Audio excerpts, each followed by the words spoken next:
नमस्कार दोस्तों, रामायण से बालकांड पार्ट 9 और आप सुन रहे हैं राजा जनक द्वारा धनुष यज्ञ और देवी गंगा के उत्पत्ति की कथा। दूसरे दिन राम और लक्ष्मण अपने नित्य कर्मों और संध्योवंदन आदि से निवृत्त हुए और प्रणाम करने के उद्देश्य से गुरु विश्वामित्र के पास पहुँचे। वहां उपस्थित आश्रमवासी तपस्वियों से राम और लक्ष्मण को ज्ञात हुआ कि मिथिला में राजा जनक ने धनुष यज्ञ का आयोजन किया है। उस धनुष यज्ञ में देश देशांतर के राजा लोग भाग लेने के लिए आ रहे हैं। रामचंद्र ने गुरु विश्वामित्र से पूछा, गुरुदेव, इस धनुष की क्या विशेषता है और इस यज्ञ का आयोजन का उद्देश्य क्या है?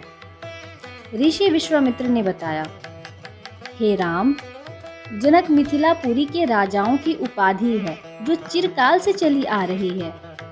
प्राचीन काल में किसी समय देवरात नामक पूर्व पुरुष ने बड़ी निष्ठा और श्रद्धा के साथ यज्ञ किया था, जिसमें उसने देवताओं को भी आमंत्रित किया था।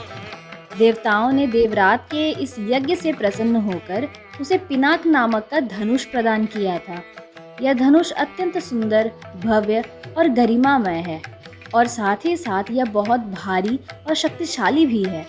बड़े बड़े बलवान, पराक्रमी और रणकुशल योद्धा तथा शूरवीर इस पर प्रत्यंचा चढ़ाना तो दूर, इसे उठा भी नहीं सकते।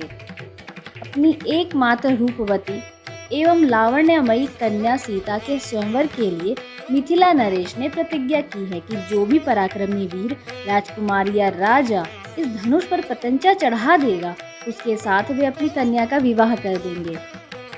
अनेक देशों के राजा एवं राजकुमार भारी संख्या में इस यज्ञ में भाग लेने के लिए मिथिलापुरी पहुंच रहे हैं। हम लोगों की भी इच्छा इस यज्ञ को देखने की है, अतः तुम भी हमारे साथ मिथिलापुरी चलो। उसे देखकर तुम लोगों को भी प्रसन्नता होगी। महर्षि के आदेशानुसार राम और लक्ष्मण ने भी विश्वामित्र तथा अन्य ऋषि मुनियों के साथ मिथिलापुरी की ओर प्रस्थान किया। मार्ग में अनेक प्रकार के दृश्यों का अवलोकन करते हुए वे आध्यात्मिक चर्चा भी करते जाते थे। इस प्रकार वे शोण नदी के तट पर पहुंचे। विश्वामित्र सहित सभी ऋषि मुनियों एवं राजकुमारों ने सरिता के शीतल जल में स्नान किया। इसके पश्चात संध्या उपासना आदि से निवृत्त होकर धार्मिक कथाओं की चर्चा में व्यस्त हो गए। रात्रि अधिक हो जाने पर गुरु की आज्ञा से सभी ने वहीं रात्रि व्यतीत की। प्रातः नित्य कर्मों तथा संध्या वंदन आदि से निवृत्त होने के पश्चात यह मंडली आगे की ओर बढ़ी। वे परम पावन गंगा नदी के तट पर पहुंचे। उस समय मध्याह्न होने के कारण भगवान भास्कर आकाश के मध्य में पहुंच चुके थे और गंगा का दृश्य अत्यंत मनोरम दिखाई दे रहा था। अटखेलियां करती हुई लहरों में सूर्य के अनेकों प्रतिबिंब दिखाई दे रहे थे। जल में कौतुकमयी मछलियां क्रीड़ा कर रही थीं और नभ में सारस, हंस जैसे पक्षी अपनी मीठी बोली में बोल रहे थे। दूर दूर तक सुनहरे रेत के कण बिखरे पड़े थे और तटवर्ती वृक्षों की अनुपम शोभा दृष्टिगत हो रही थी। राम इस दृश्य को अपलक दृष्टि से देख रहे थे। उन्हें देखकर विश्वामित्र ने पूछा, वत्स, इतना भाव विभोर होकर तुम क्या देख रहे हो? राम ने कहा, गुरुदेव, मैं सुरसरी की इस अद्भुत छटा को देख रहा हूँ। इस परम पावन सलीला के दर्शन मात्र से मेरे हृदय को अपूर्व शांति मिल रही है। भगवान, मैं आपके श्रीमुख से यह सुनना चाहता हूँ कि इस कलुषहारिणी पवित्र गंगा की उत्पत्ति कैसे हुई? राम का प्रश्न सुनकर ऋषि विश्वामित्र बोले, हे राम, अनेक प्रकार के कष्टों और तापों का निवारण करने वाली गंगा की कथा अत्यंत मनोरंजक तथा रोचक है। मैं तुम सभी को यह कथा सुनाता हूँ। ऋषि विश्वामित्र ने इस प्रकार कथा सुनाना आरंभ किया।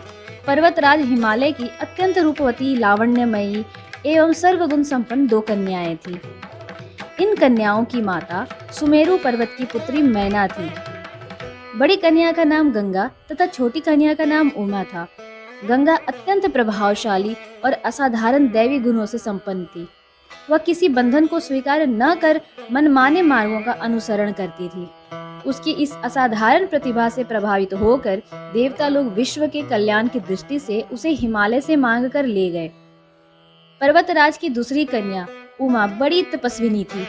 उसने कठोर एवं असाधारण तपस्या करके शिव जी को वर के रूप में प्राप्त किया। विश्वामित्र के इतना कहने पर राम ने कहा, हे भगवान, जब गंगा को देवता लोग सुरलोक ले गए तो वह पृथ्वी पर कैसे अवतरित हुई? और गंगा को त्रिपथगा क्यों कहते हैं?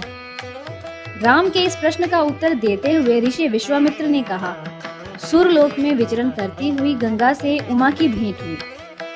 गंगा ने उमा से कहा कि मुझे सुरलोक में विचरण करते हुए बहुत दिन हो गए हैं। मेरी इच्छा है कि मैं अपनी मातृभूमि पृथ्वी पर विचरण करूं। उमा ने गंगा को आश्वासन दिया कि वे इसके लिए कोई न कोई प्रबंध करने का प्रयत्न करेंगी। कहानी के अगले भाग को जानने के लिए मेरे चैनल को सब्सक्राइब करना बिल्कुल भी ना भूलें। जय श्री राम।